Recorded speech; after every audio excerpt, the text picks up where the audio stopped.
सत्साई भाई और बहनों, बहुत बड़ी दया, बहुत बड़ी मेहर पूज्य गुरुदेव भगवान की, सतगुरु रामपाल जी परमेश्वर जी की, जिनके शुभ आशीर्वाद से, विशेष आशीर्वाद से आप और हम सभी सत्सेवक भाई बहन साथ संगति से जुड़कर हर प्रकार से मर्यादाओं में रहते हुए, संघर्ष करते हुए, अपने गुरुदेव भगवान पर विशेष विश्वास रखते हुए अपनी आत्मा के कल्याण हेतु भक्ति मार्ग पर, मोक्ष मार्ग पर, शतलोक की तरफ निरंतर आगे की ओर ही बढ़ रहे हैं।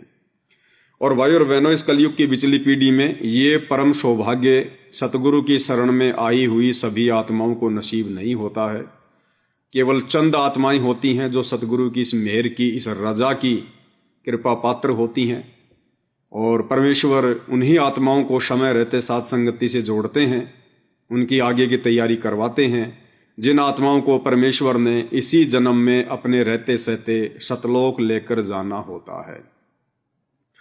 तो वर्तमान में जितने भी भाई बहन पूर्णतया साथ संगति के नियम और मर्यादाओं के अनुसार गुरु को परमात्मा मानकर इस यथार्थ 13वें कबीर पंथ साथ संगति से जुड़े हुए हैं, उन आत्माओं का ये परम सौभाग्य है। और भाई और बहनों, अंतिम समय तक हम इस सतभक्ति मार्ग पर परमेश्वर रामपाल जी के द्वारा दी गई शास्त्र अनुकूल सत साधना पर उसी समय तक टिके रह सकते हैं जब तक हम ज्ञान को आधार बनाकर चलेंगे। अगर हम एक दूसरे भगत की देखा देखी में चलेंगे, भेड़ चाल में चलेंगे, लोक लाज में आकर भक्ति करेंगे, अगर मैंने ऐसा कह दिया, अगर मैंने ये कर दिया तो वो भगत क्या कहेगा, वो भगत मेरे बारे में क्या सोचेगा। तो भाई और बहनों, ये जो शत भक्ति मार्ग है, सतगुरु रामपाल जी परमेश्वर जी का जो शास्त्र अनुकूल भक्ति मार्ग है, इसमें लोक लाज के लिए, देखा देखी के लिए, भेड़ चाल के लिए, भाई भतीजावाद के लिए, परिवारवाद के लिए, वंशवाद के लिए कोई जगह नहीं है। क्योंकि अब हमें भली भांति समझ में आ गया है कि सतगुरु रामपाल जी परमेश्वर सांसारिक तौर पर ना किसी के बाप हैं, ना किसी के ताऊ हैं, ना किसी के पति हैं, ना किसी के बेटा हैं। ये पूर्ण ब्रह्म परमेश्वर हैं, स्वयंभू परमात्मा हैं। और 8 सितंबर 1951 को ये अपने गुणों के अनुसार, लक्षणों के अनुसार प्रकट हुए हैं। लीला परमात्मा जो मर्जी करे वो उनकी अपनी मौज है, क्योंकि इस परमेश्वर के बहुत सारे प्रयोजन होते हैं। इस प्रकार की गुप्त लीलाएं करने के पीछे काल को भी धोखा देकर अपनी आत्माओं तक ये ज्ञान पहुंचाना होता है। कहीं काल का कलेजा ना फट जाए, कहीं वो बहुत ज़्यादा दुखी ना हो जाए, परेशान ना हो जाए, क्योंकि वो भी डरता है इस कबीर परमेश्वर से। इसलिए भाई और बहनों, परमेश्वर उस काल को भी धोखा देते हैं। इसीलिए आदरणीय नानक जी ने अपने सतगुरु कबीर जी को ठग कहा है। ऐ ठगवाड़ा ठगी देश धानक रूप रहा करतार, कि वो ठग है, वो ऐसे ही ठगता है, आंखों में धूल झोंक के अपना काम करता है। वेदों में इसी कबीर परमेश्वर सतगुरु रामपाल जी को तस्करा कहा गया है। तस्करा, तस्कर वो होता है जो आंखों में धूल झोंक के अपना कार्य सिद्ध कर ले। तो ये परमेश्वर दुनिया वालों की आंखों में धूल झोलकर और इस काल की आंखों में धूल झोंककर जिस मुख्य कार्य के उद्देश्य से पृथ्वी पर प्रकट होते हैं, ये सतज्ञान, सृष्टि रचना, सतलोक जाने का रास्ता, मार्ग, शास्त्र अनुकूल भक्ति, ये देने के लिए, तो ये काम परमेश्वर वर्तमान में बखूबी कर रहे हैं। अब इसके लिए भाई और बहनों, हमने भी इतना ही सतर्क रहना पड़ेगा, इतना ही जागरूक रहना पड़ेगा। काल के दूतों से, काल के द्वारा भेजे गए एजेंटों से, वो एजेंट दुनिया को शास्त्र विरुद्ध साधना पर लगाकर बैठे हुए इन नकली धर्मगुरु भी हैं, और वो एजेंट काल परमेश्वर जी की संगत में भी पैदा करेगा। क्योंकि परमात्मा की वाणी है कि संगत माही कुसंगत उपजे जैसे बन में बास, और आप पे घिस घिस आग लगा दे कर बन खंड का विनाश। तो जब तक हम अपने पूज्य गुरुदेव भगवान के मुख कमल से ना सुन लें, जब तक हम अपने कानों से ना सुन लें, आंखों से ना देख लें, तब तक हमने सतगुरुदेव भगवान के उन आदेशों को भी नहीं मानना है, आंख बंद करके फॉलो नहीं करना है जो आदेश किसी थर्ड पर्सन के द्वारा या किसी भगत के द्वारा या सांसारिक तौर पर लोग जिन्हें सतगुरु का बेटा बेटी भाई बंधु रिश्तेदार या सेवादार समझते हैं, उनके मुख से सुनकर भी हमने आंख बंद करके सतगुरु के उन ज्ञान विरुद्ध आदेशों पर अमल नहीं करना है, हमने विश्वास नहीं करना है। भाई और बहनों, ये कबीर परमेश्वर चारों युगों में आते हैं और आकर परमात्मा अपनी वाणियों द्वारा, लोकोक्तियों द्वारा, दोहों द्वारा, शब्दों द्वारा ये ज्ञान प्रचार करते हैं। और इस परमेश्वर ने सतयुग से लेकर वर्तमान समय तक 33 अरब ज्ञान बोला है। 33 अरब ज्ञान हम भाख्या, मूर्ख जीव के मर्म न लाग्या। यानी परमेश्वर ने 33 अरब वाणियां बोली हैं सतयुग से लेकर वर्तमान कलयुग की पिछली पीढ़ी तक। 33 अरब वाणियां आप और हमें समझाने के लिए। और एक सत्संग में पूज्य गुरुदेव भगवान कहते हैं कि जुग 70 हम ज्ञान दिया, जीव न समझा एक, और कहे कबीर घर घर फिरे, ये धरे कबीरा भेख। जुग 70 हम ज्ञान दिया, इसका मतलब ये नहीं कि परमात्मा ने केवल 70 युग तक ही ज्ञान दिया है। ये केवल एक समझाने का एक तरीका है। जैसे बार बार यदि हमारी कोई बात नहीं मानता है तो हम क्या कहते हैं, मैंने तेरे को 36 बार समझा लिया, तेरे समझ में क्यों नहीं आती? तो इसका मतलब ये नहीं कि उसने 36 बार ही समझाया है, यानी बार बार समझाया लेकिन फिर भी समझ में नहीं आई। तो जुग 70 हम ज्ञान दिया, जीव न समझा एक, और कहे कबीर घर घर फिरे, ये धरे कबीरा भेख। तो परमेश्वर आते ही केवल आप और हमें समझाने के लिए हैं, भक्ति मार्ग की जानकारी देने के लिए हैं, काल के जाल को समझाने के लिए, और फिर शास्त्र अनुकूल भक्ति देकर हमें सतलोक ले जाने के लिए। लेकिन भाई और बहनों, हम धोखा खा जाते हैं। क्यों? क्योंकि हम ज्ञान को आधार नहीं बना पाते। इस 21 ब्रह्मांड में आके हम नकलची बन गए। हम अपनी बुद्धि विवेक का इस्तेमाल कम और दूसरों की नकल ज्यादा करते हैं, और उस नकल के कारण हम युगों युगों से यहां पर दुखी हो रहे हैं, धोखा खा रहे हैं। इसीलिए गुरुदेव ने अपनी वाणी में कहा है कि संगत माही कुसंगत उपजय, जैसे बन में बास, और आप घिस घिस आग लगा लेकर बनखंड का विनाश। सन 2014 बरवाला कांड के बाद इस काल में ज्योति निरंजन ने, शैतान ने इस परीक्षा के समय में परमेश्वर रामपाल जी की संगत में अपने विशेष दूत भेज रखे हैं।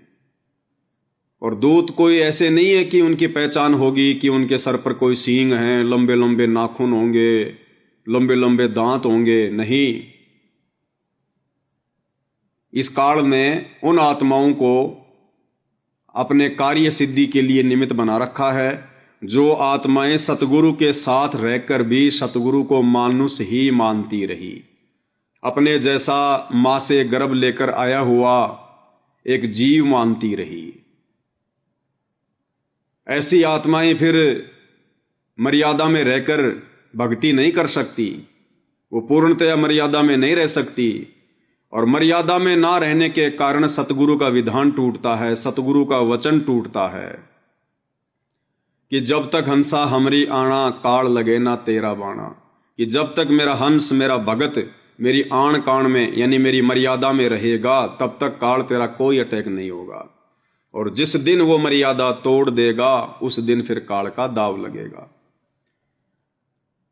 तो सन 2014 बरवाला कांड से पहले, जिन्हें हम बहुत बड़े बड़े भगत समझा करते थे, बड़े बड़े सेवादार समझा करते थे, बड़े बड़े कोऑर्डिनेटर समझा करते थे, गुरुदेव भगवान के बेटा बेटी भाई बंधु रिश्तेदार समझा करते थे, ये सब के सब सतगुरु के आसपास इर्द गिर्द रहने वाले ये लोग सतगुरु को मानुष मानने के चलते बहुत सारी मर्यादाएं तोड़कर आश्रम में मनमाना आचरण स्वयं भी कर रहे थे और आत्माओं से भी करवा रहे थे। और इसी कारण से भाई और बहनों, काल का दाव लग गया, और इन आत्माओं को फिर माध्यम बनाकर काल ने 2014 बरवाला कांड करवाया। गुरुदेव भगवान भी चुपचाप रहे, क्योंकि परमेश्वर ने भी परीक्षा लेनी थी। बहुत ज्ञान दे लिया मालिक ने, 20-25 साल कम नहीं होती है। अगर 20 साल तक किसी गधे को भी एक बात समझाई जाए तो वो भी बैकुंठ जाने को तैयार हो जाए, बैकुंठ जाने को। तो गुरुदेव भगवान ने भी देखा कि मैंने सन 1994 से 2014 तक लगभग 20-22 साल इन आत्माओं को इतना ज्ञान दे दिया। अब देखता हूं मेरे ज्ञान के ऊपर कौन खरे उतरेंगे और कौन अपनी मर्यादा तोड़ेंगे, काल के जाल में फंस जाएंगे। तो 2014 बरवाला कांड के बाद गुरुदेव भगवान भी चुपचाप हिसार जेल में जाकर बैठ गए अपने मिशन को आगे गति देने के लिए। जो कचरा था उसकी छटनी के लिए और जो दृढ़ आत्माएं थी उनके विश्वास को, उनकी भक्ति को और अधिक बढ़ाने के लिए।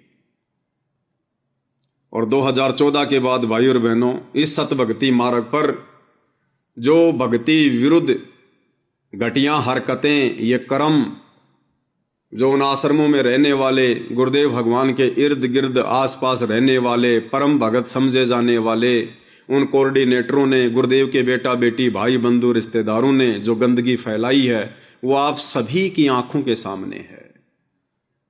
तो ये वर्तमान में आप और हमारी परीक्षा चल रही है। और परीक्षा के समय भाई और बहनों, ना ही तो गुरु किसी को सही सलाह देगा और ना ही गुरु किसी को गलत सलाह देगा। इसलिए वर्तमान में जो भी आदेश आ रहे हैं हिसार जेल के नाम से, ये सारे के सारे आदेश बनावटी हैं, एक प्रकार से माया जाल है। हमने ये परीक्षा गुरुदेव के द्वारा दिए गए सत्संगों को आधार बनाकर ही देनी होगी। परीक्षा के समय में टीचर बच्चे की कोई हेल्प नहीं करता, और यदि करता है तो वो उस बच्चे का दुश्मन कहलाता है। तो वर्तमान समय में आप हिसार जेल में गुरुदेव भगवान के पास में जो भी प्रार्थना लेकर जाओगे, चाहे वो गुरुदेव के सत्संगों के अनुसार हो या ना हो, यदि आप उनसे जैसी आज्ञा चाहोगे, परमात्मा आपको वैसी ही आज्ञा देंगे। आप यदि राजनीति करना चाहोगे तो गुरुदेव आपको राजनीति करने का आदेश देंगे, मना नहीं करेंगे, क्योंकि परीक्षा चल रही है। परीक्षा में बच्चा कहेगा गुरुजी मैं भारत की राजधानी बंबई लिख दूं, टीचर मना नहीं करेगा, क्योंकि वो परीक्षा है। जो मर्जी आदेश लोगे, आपको परमात्मा वर्तमान में आदेश देंगे। और यही चल रहा है 2014 के बाद से। और इन्हीं माया जाल वाले मनमुखी आदेशों की आड़ में ये काल उन बड़े बड़े समझे जाने वाले भक्तों की आड़ में संगत को लगातार ठग रहा है।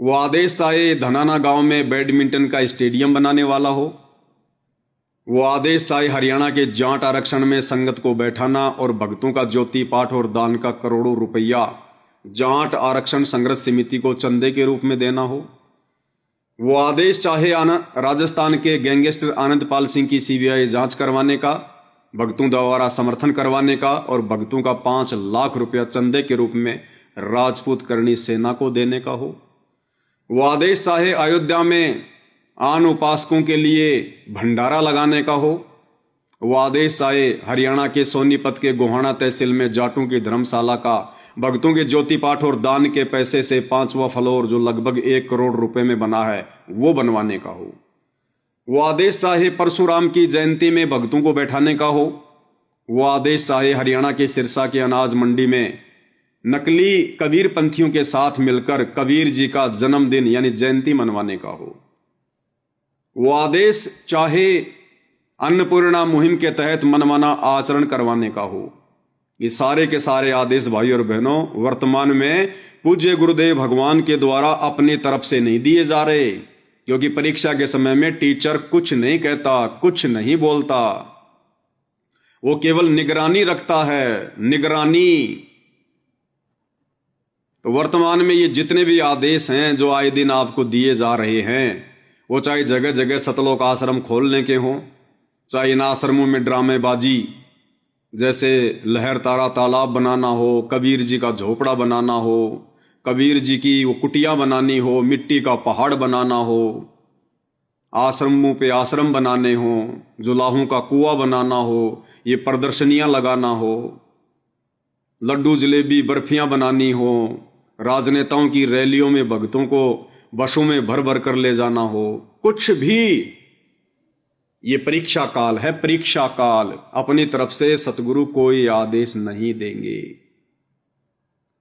और इसका एक जीता जाता उदाहरण भाई और बहनों आज मैं आपको दिखा देता हूं, क्योंकि बहुत सारे भाई बहन जो पहले साथ संगति में थे लेकिन बीच में भ्रमित हो गए और अब इन आश्रमों में जाकर अपनी आंखों देखने के बाद भी उनका नशा नहीं उतर रहा है, तो उन भाई बहनों को मैं एक बार दिखाना चाहूंगा, बताना चाहूंगा कि वर्तमान में जो आदेश ये लोग बताते हैं गुरुदेव का नाम लेकर, वो आदेश क्या होते हैं, कैसे दिए जाते हैं और कैसे लिए जाते हैं।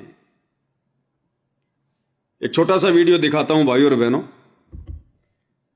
ये राजस्थान के पाली में सोजत में जो आश्रम है, सतलोक आश्रम, जो गुरुदेव के हिसार जेल जाने के बाद में धार्मिक धंधे के लिए बनाया गया है। उस आश्रम में काफी लोग हैं जो वहां पर मैनेजमेंट को संभालते हैं, संचालन कर रहे हैं, अपना पेट भर रहे हैं।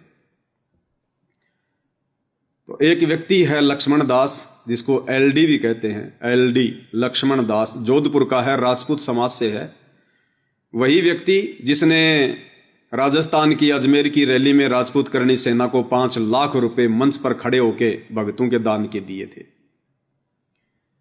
तो ये ज्यादा दिनों की बात नहीं है और 2 मिनट का वीडियो है। छोटा सा वीडियो देखने के बाद हो सकता है भाई बहनों की आंखें खुल जाएं, और आंखें होने की खुलेंगी जो अधिकारी होंगे, जिन पर परमेश्वर की थोड़ी बहुत रजा होगी, अन्यथा आंखें नहीं खुलेंगी भाई और बहनों, नहीं खुलेंगी। चाहे आपकी आंखों में क्यों ना डाल दिए जाएं ये वीडियो, तो भी आपकी आंखें नहीं खुलेंगी।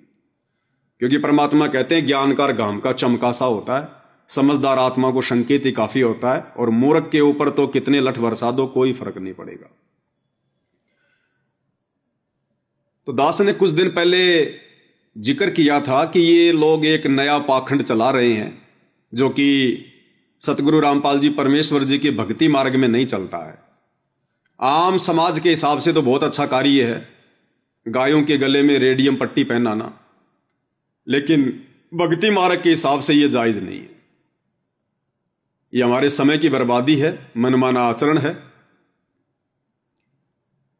और दास ने कहा था कि भाई गुरु जी का इस प्रकार का कोई आदेश नहीं हो सकता, यह किसी मूर्ख का आदेश हो सकता, किसी मूर्ख का आदेश। क्योंकि भाई और बहनों इतने दिन हो गए हमें गुरुदेव भगवान की संगति करते हुए, उनके सत्संग सुनते हुए।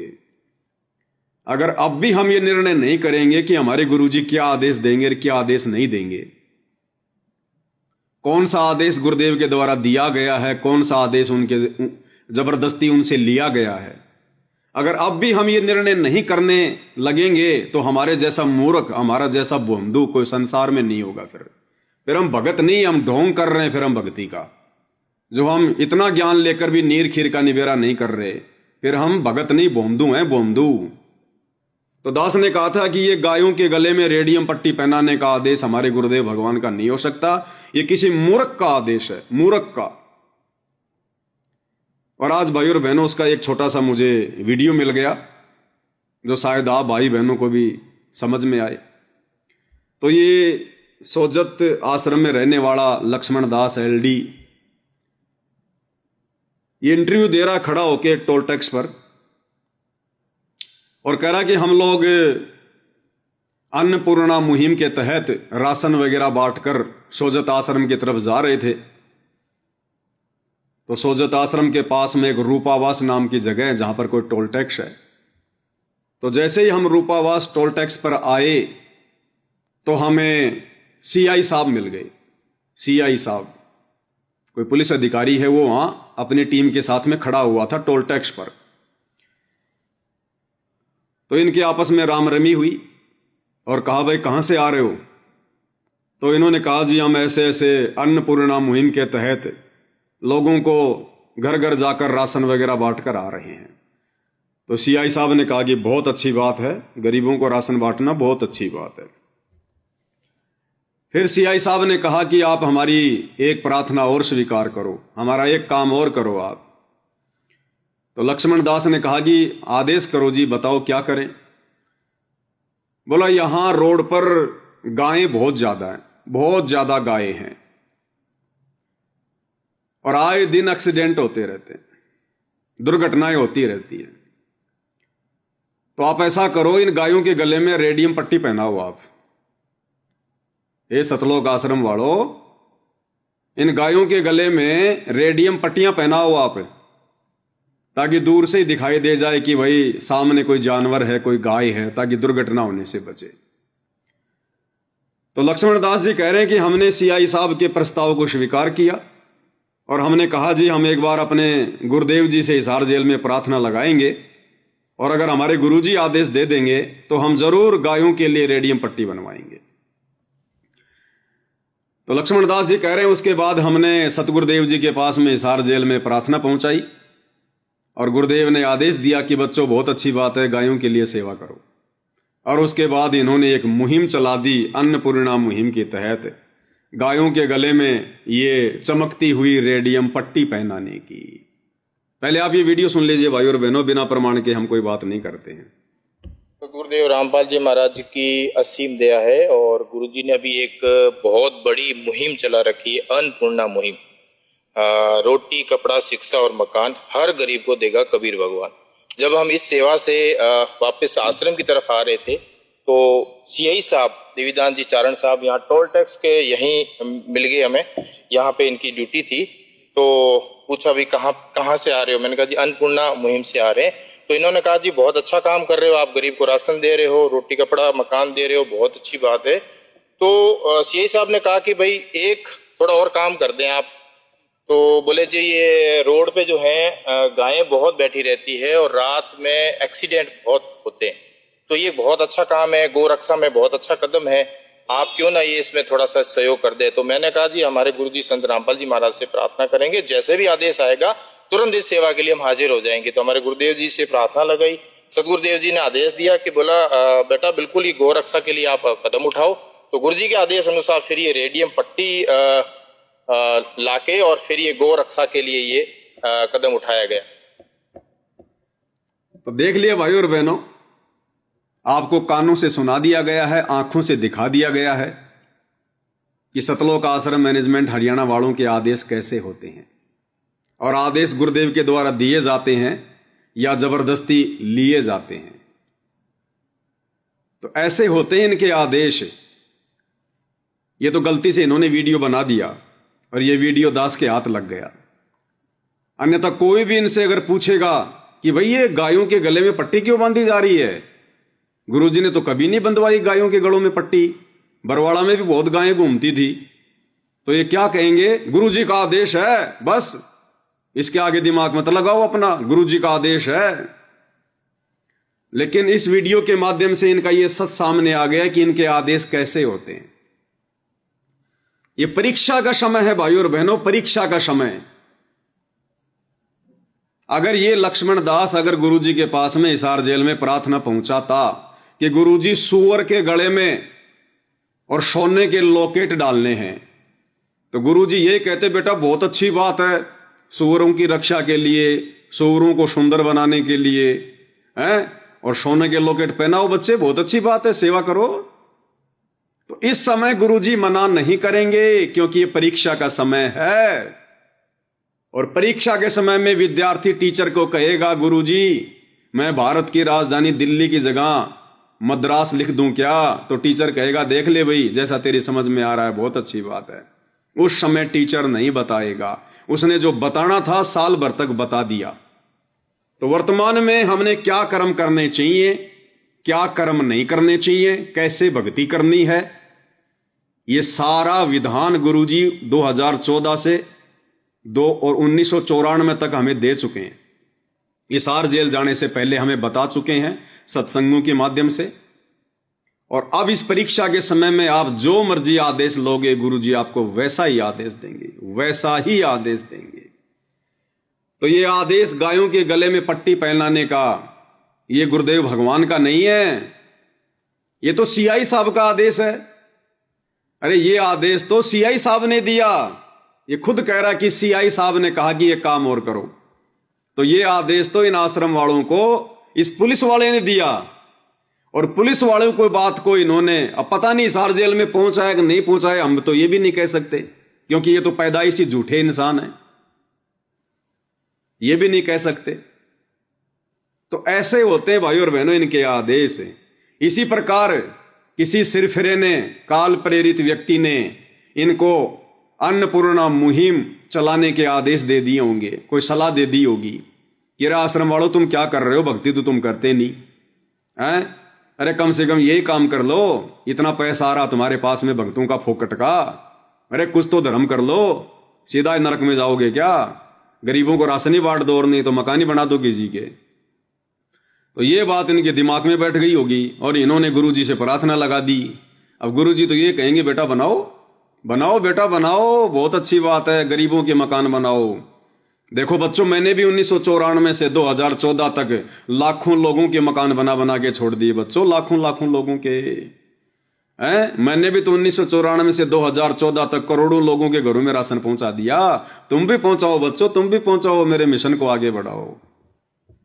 इसी प्रकार ये राजनेताओं की रैलियों में जाने के आदेश, अयोध्या में भंडारा लगाने का आदेश, हरियाणा के जाट आरक्षण में बैठने का आदेश, भक्तों का दान का पैसा चंदे के रूप में देने का आदेश, गुंडों की सीबीआई जांच का आदेश, रोड़े बनाने का आदेश, एम्बुलेंस चलाने का आदेश, ये सारी की सारी सलाह भाई और बहनों ये मनमुखी हैं, काल प्रेरित हैं।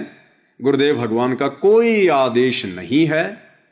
अरे आदेश वो होता है जब गुरु अपनी तरफ से खुश होके, प्रसन्न होकर और कहे कि बच्चों ये काम करो, और तब उसको शिष्य करे, वो होता है गुरु का आदेश। तो ये आदेश आपने देख लिए होंगे। इसी प्रकार से भाई और बहनों वर्तमान में जितने भी इनके नामदान सेंटर खुले हुए हैं, ये डीवीडी से नाम दीक्षा देने की जो प्रक्रिया इन्होंने चला रखी है, ये भी मनमुखी है। गुरुजी का कोई आदेश नहीं है हिसार जेल से कि बच्चों तुम डीवीडी से नाम उपदेश देने की प्रक्रिया शुरू करो। ये डीवीडी तो गुरुदेव भगवान ने 2005 में ही बना के रख दी थी, 2005 में। और गुरुदेव भगवान ने कह दिया था कि मेरे सतलोक जाने के बाद व्यवस्था की जाएगी डीवीडी से नाम उपदेश दिलाने की, क्योंकि मेरे बाद में कोई भी शरीर रूप में गुरु नहीं होगा। ना गुरु पदवी पर मेरा बेटा बैठेगा, ना बेटी, ना मेरी पत्नी, ना मेरा भाई, ना रिश्तेदार। केवल नूरी शरीर से नाम दिया जाएगा, इलेक्ट्रॉनिक उपकरणों से नाम दिया जाएगा, कोई गुरु पद पे नहीं होगा। इसलिए गुरुदेव भगवान ने डीवीडी 2005 में बना के रख दी थी। अब कई भाई बहन सवाल करते हैं, भाई जब गुरुजी ने सतलोक जाने के बाद में ही डीवीडी से नाम दिलवाने की प्रक्रिया शुरू करवानी थी तो डीवीडी 2005 में क्यों बनाई? अरे तुम्हारी घर में तुम्हारी बहन की शादी हुई होगी, तुम्हारी बुआ की शादी हुई होगी। अरे लड्डू जलेबी बारात के आने के बाद बनाए जाते हैं या पहले बना के रखे जाते हैं? तो इसी प्रकार गुरुदेव भगवान ने अपने आगामी मिशन के लिए पहले से डीवीडी में प्रथम नाम और शतनाम डाल के रख दिए। और वर्तमान में इन लोगों ने जिस प्रकार ये गायों के गले में ये पट्टा बांधने का आदेश लिया है, ऐसे इन्होंने हिसार जेल में जाकर गुरुजी से प्रार्थना कर दी कि गुरुजी हम ज्ञान प्रचार तो बहुत कर रहे हैं, अब लोग कह रहे हैं कि हमें दीक्षा चाहिए, हमें दीक्षा चाहिए, तो गुरुजी क्यों ना वो जो आपने डीवीडी बना रखी है उस डीवीडी से नाम दीक्षा शुरू करवा दीजिए। तो गुरु क्या कहेगा? ठीक है बच्चों, बहुत अच्छी बात है, करो शुरू। और इन्होंने जगह जगह ये दुकानें खोल दी। ऐसे हैं इनके आदेश वर्तमान में, ये प्रक्रिया चल रही है भाई और बहनों। अन्यथा आदेश क्या होता है? ये नाम दीक्षा दिलवाने का आदेश, नाम दीक्षा दिलवाने की सेवा परमात्मा ऐरे गहरे नथु बहरे के हाथों में नहीं सौंपेगा। या तो उपदेश स्वयं परमात्मा ने दिया है, या फिर परमात्मा सार्वजनिक तौर पर संगत में अपने मुख कमल से सर्व के समक्ष कहेंगे कि बच्चों अब आज के बाद में डीवीडी से नाम उपदेश दिलवाने की दीक्षा ये भगत दिया करेगा, ये भगत किया करेगा। वो होता है आदेश देना। सुना आपने कभी अपने गुरुदेव भगवान के मुख कमल से कभी भी उनके सत्संगों में या 2014 के बाद कभी भी गुरुदेव ने कही ये बात कि डीवीडी से उपदेश दिलवाने की सेवा मेरा भाई किया करेगा, मेरा बेटा किया करेगा, मेरी बेटी किया करेगी? अरे गुरुदेव भगवान ने भूमिका करके दिखाई, लीला करके दिखाई। और गुरुदेव ने कहा कि मुझे मेरे गुरुदेव के द्वारा आदेश मिला था नाम उपदेश देने का, उसके बाद मैंने नाम उपदेश देना शुरू किया है। और कैसे उपदेश देने का आदेश मिला? सार्वजनिक, सबके सामने, अकेले में नहीं। क्या कह रहे हैं गुरुदेव भगवान इस सत्संग में? क्या होता है आदेश? भाइयों और बहनों, ये सात संगतियां परमात्मा ने इसीलिए चलवाई हैं कि हमें परमात्मा एक मौका और देना चाहते हैं, लास्ट एंड फाइनल एक मौका। और वो मौका अब ये फाइनल है, क्योंकि 2028 युग परिवर्तन है। और जब तक गुरुदेव भगवान हिसार जेल में बैठे हैं, तब तक बाहर संगत वालों के पास में, वो चाहे सत्सेवक हों, चाहे सतलोक आश्रमों से जुड़े भाई बहनों, भगत बनने का मौका, अपनी गलतियों को सुधारने का मौका, पश्चाताप करने का मौका, ज्ञान को आधार बनाकर भक्ति करने का मौका, सतलोक की टिकट कन्फर्म करवाने का मौका केवल गुरुदेव भगवान के हिसार जेल में रहते सहते है। उनके हिसार जेल से बाहर आने के बाद आप भगत की कैटेगरी में नहीं गिने जाएंगे। भगत तो कहलाएंगे, क्योंकि नाम उपदेश लेंगे वो भगत ही कहलाएंगे, लेकिन आप सतलोक जाने वाली कैटेगरी में शामिल नहीं हो पाएंगे फिर, क्योंकि गुरुदेव भगवान उन परिस्थितियों में हिसार जेल से बाहर आएंगे जिन परिस्थितियों में पूरा संसार तड़प रहा होगा, बिलख रहा होगा, अपनी जीवन रक्षा की दुआ मांग रहा होगा, चारों तरफ त्राहिमाम होगा, पूरा विश्व हर प्रकार से संकटों में घिरा होगा, काल और प्रकृति अपना तांडव मचा रहे होंगे। उन परिस्थितियों में गुरुदेव भगवान आएंगे और अपनी समर्थता पेश करेंगे। फिर ये दुनिया आंख बंद करके विश्वास करेगी, आंख बंद करके उनके चरणों में नाक रगड़ेगी। तो वो कोई भगत बनने का सिस्टम नहीं होगा। उस समय तो कोई भी अपनी जान बचाने के लिए, अपने परिवार की सुरक्षा के लिए, अपने संपत्ति की सुरक्षा के लिए, कोई भी ऐरा गहरा नथु बहरा उनको भगवान कहेगा, परमात्मा कहेगा, भक्ति करने की सौगंध खाएगा, शपथ खाएगा, संकल्प लेगा। क्योंकि कहते हैं कि मजबूरी में तो गधे को भी आदमी अपना बाप बना लेता है, ये तो है ही सबका बाप। तो उस मजबूरी में तो पूरी दुनिया इनको अपना बाप बनाएगी। ये निरख और परख परमात्मा वर्तमान में कर रहे हैं, 23 साल से ज्ञान देकर कि कौन मेरा है, कौन काल का है, किसने मेरा ज्ञान समझा, कौन देखा देखी में खाली खीर खाने के चक्कर में बरवाला और क्रोथा में आ रहा था। बाद में तो पूरी दुनिया चक्कर लगाएगी, पूरी दुनिया। तो ये मौका केवल गुरुदेव भगवान के हिसार जेल से बाहर आने तक है। उसके बाद आपको मौका नहीं मिलेगा। आप चाहे कितने शाणे बन लेना कि भाई ठीक, हम तो फिर से सात संगति से जुड़ जाएंगे। अगर गुरुजी जेल से बाहर आने के बाद कह देंगे कि सात संगतियां सही हैं, तो फिर से हम सात संगति से जुड़ जाएंगे। फिर जुड़ना या ना जुड़ना कोई मायने नहीं रखेगा, क्योंकि परमात्मा के अकाउंट में हमारे नंबर लिख चुके होंगे। जिस प्रकार हम सतलोक में जब हाथ खड़ा किए थे हम लोग, तो ये थोड़ी सोचा था हमने कि हम परमानेंट ही हम काल के साथ जा रहे हैं। हमने तो ये सोचा था कि अगर वहां पर वास्तव में धोखा मिलेगा, यदि कोई समस्या होगी, हम वापस आ जाएंगे सतलोक में, क्या दिक्कत है। उन नादानों को ये थोड़ी पता था कि परमात्मा 21 ब्रह्मांड को विमान की तरह उड़ा देगा, सतलोक से ही अलग कर देगा। हम तो इसी बहम में थे कि रहना तो सतलोक में ही है, अगर वहां पर अगर सुख नहीं मिलेगा तो वापस अपने घर को आ जाएंगे। तो ये ना सोचना कि गुरुजी के आने के बाद हम सात संगति में वापस आ जाएंगे। उस समय तक तो गुरुजी बिल्कुल अलग कर चुके होंगे, अलग। फिर मौका नहीं मिलेगा वापस भगत बनने का, परमात्मा के रजिस्टर में नाम लिखवाने का।